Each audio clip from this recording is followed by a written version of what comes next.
With Paolo out of bed, we hopped on a taxi and headed to one of the most iconic tourist destinations in Singapore, Gardens by the Bay. One cannot visit this place without talking about Lee Kuan Yew, the founding father of modern Singapore. If Stamford Raffles founded a British free port, Lee Kuan Yew architected its independence and turned it into a global superpower. His presence is felt everywhere, from the air conditioning he famously called the greatest invention of the 20th century to the greenery that was all around us. He famously said, "I have always believed that a blighted urban landscape, a concrete jungle, destroys the human spirit. We need the greenery of nature to lift our spirits."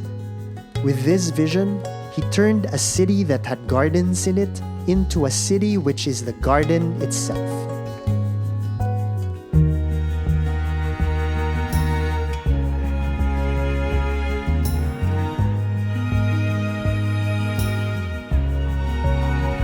Gardens by the Bay symbolizes this achievement. The Supertrees might look like the ultimate tourist spectacle, but beneath the vines and the vibrant colors, they are the silent ecological engines powering the very gardens they stand in. They can do things just like real trees do, like harvest solar energy, which is used to power the surrounding buildings. They can also exhale air to cool the nearby conservatories. And they can collect rainwater for irrigation.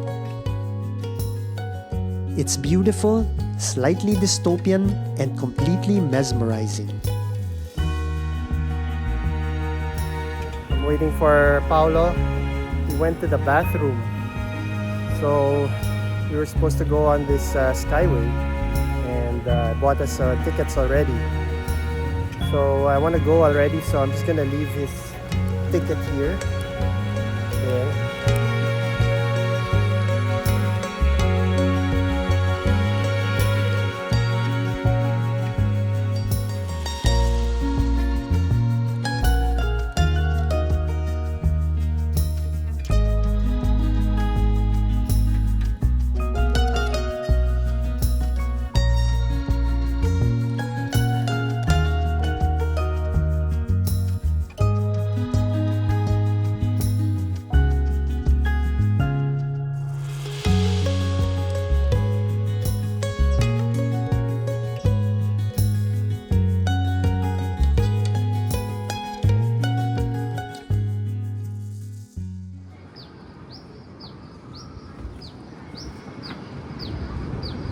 Oh, you got the ticket, huh? Yeah. All right, let's go. Got it.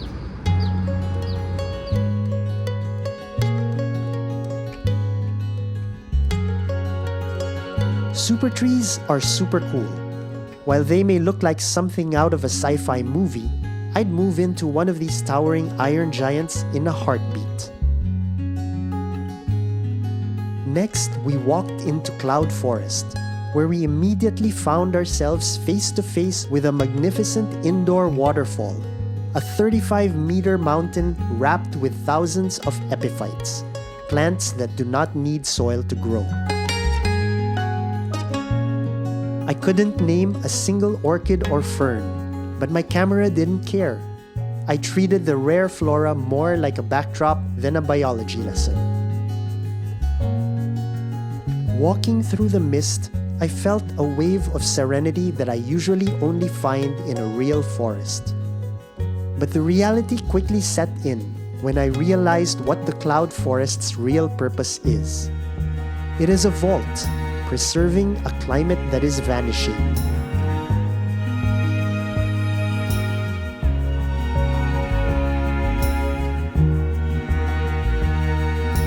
It made me sad to think this dome might one day be the only place to see such flora.